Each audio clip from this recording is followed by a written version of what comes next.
Ah, la tarte à la tomate, recette qui me fait repenser à ma grand-mère et voilà, au repas d'enfance. Je me souviens qu'à l'époque, en fait, la tarte à la tomate, elle n'était pas connue comme on la connaît aujourd'hui. Et en fait, souvent, ils faisaient une base de tomates comme ça, ils mettaient des anchois. C'était un peu la pizza, quoi. C'était pas la tarte à la tomate. Alors moi, comme je suis gourmande, j'ai fait avec quelque chose un petit peu sucré, un petit peu... au palais, c'était doux. Il n'y avait pas d'acidité en plus dans la tomate, puisque j'ai utilisé tomates cerises. Et le fait de rajouter un petit peu de miel, de faire revenir des oignons avec le miel pour les caraméliser, c'était excellent. On s'est vraiment régalé. Et puis, du vrai emmental, du vrai l'air d'ameur, franchement, ça n'a pas de prix, mais c'est tellement meilleur. En ce moment, j'ai envie de reprendre une correspondance. Pendant plusieurs années, j'avais eu une correspondante en Malaisie. Je me souviens encore de son adresse qui est vraiment imprégnée dans ma mémoire. Mais j'étais beaucoup plus jeune et je me dis que même si je lui réécris, même si c'était l'adresse de ses parents, pas sûr qu'ils soient encore là. Et c'est vrai que c'est pas évident. Après, on fait chacun notre route, voilà, notre chemin est différent de ce que l'on était quand on était adolescent. Mais bon, j'y pense de temps en temps. Alors là, quand sur Instagram, j'ai vu plusieurs comptes qui proposaient des opportunités de rencontrer des pen pals, on appelle ça en anglais, eh bien, je me suis lancée. Donc là, c'est en France et c'est par le biais de Julie, la petite Lilloise créative. Et donc, j'ai une nouvelle correspondante qui s'appelle Kelly. Donc, j'espère, croisons les doigts, que c'est le début d'une belle aventure. J'aimerais bien avoir aussi une correspondante au-delà des frontières, plus soit Angleterre, États-Unis, pourquoi pas Japon, pourquoi pas voilà, un pays anglo-saxon, quoi, où je puisse échanger avec d'autres personnes qui aiment les loisirs créatifs. Si vous connaissez des comptes sur Insta ou autres qui font ce genre de choses, eh bien, n'hésitez pas à me le dire afin que je puisse candidater. Hier, j'ai répondu à une annonce justement sur Instagram, mais il y avait tellement de monde. Le problème, c'est ça, c'est qu'aux États-Unis, il y a énormément de monde et que on est noyé dans la masse. Et puis, j'ai continué mes live Twitch. Là, je me suis dit: pourquoi pas faire du tricot et peut-être avoir des personnes avec qui échanger, surtout quand on est dans l'écriture d'un patron, on a envie, d'avoir des personnes avec qui échanger. On a des réflexions, on a des questionnements, hein, qui sont là au fur et à mesure de l'écriture d'un patron. Donc je m'étais dit: je vais faire un live sur Twitch et puis, voir, s'il y a des gens, discuter et tout. Sauf qu'en fait, Twitch n'est pas vraiment approprié pour tout ce qui est crafting ou ce genre de choses-là, parce qu'en fait, c'est vraiment plus une plateforme de jeux vidéo. Donc je regardais, il y a d'autres personnes qui font ça. Et la plupart des comptes n'ont pas beaucoup de visionnage ou de temps, de gens présents pour participer.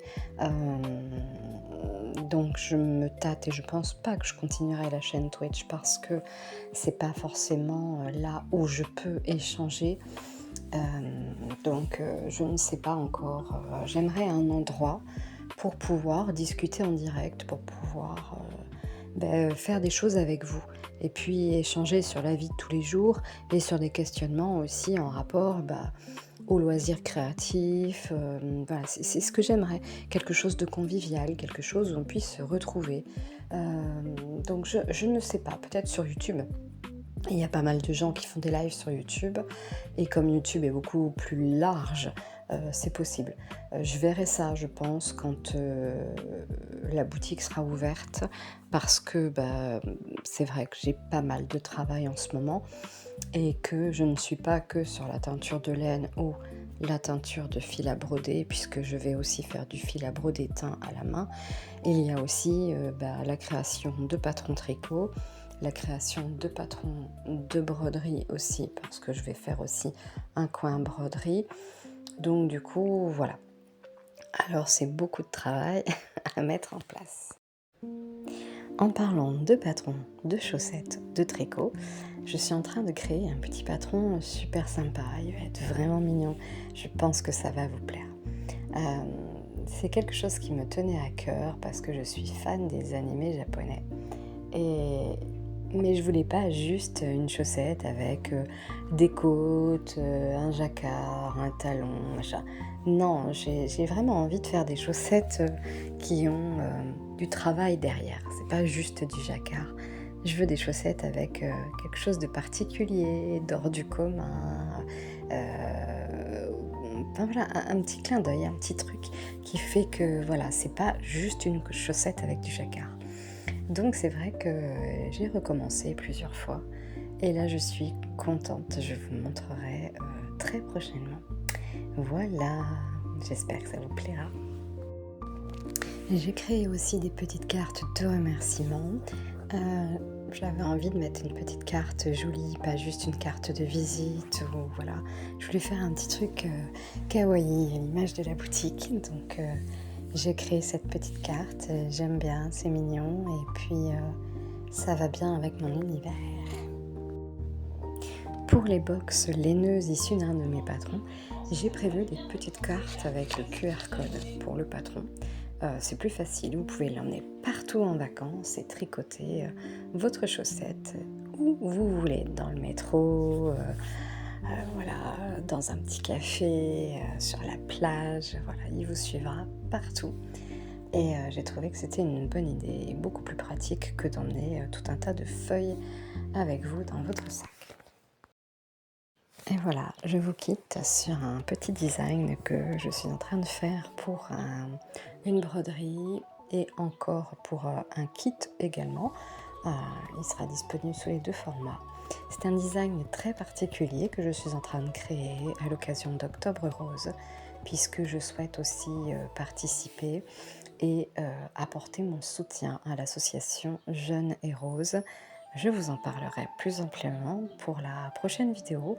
Je ne vais pas faire de vidéo par la suite au mois d'août.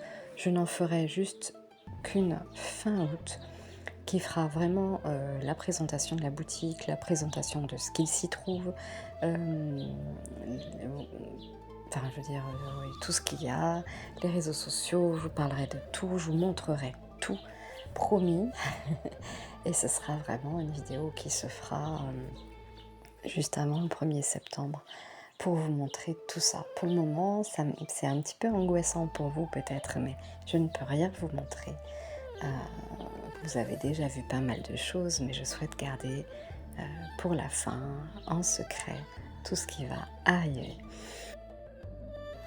Je vous souhaite donc un très bon week-end et puis je vous dis à très bientôt pour la suite. Bisous, ciao ciao.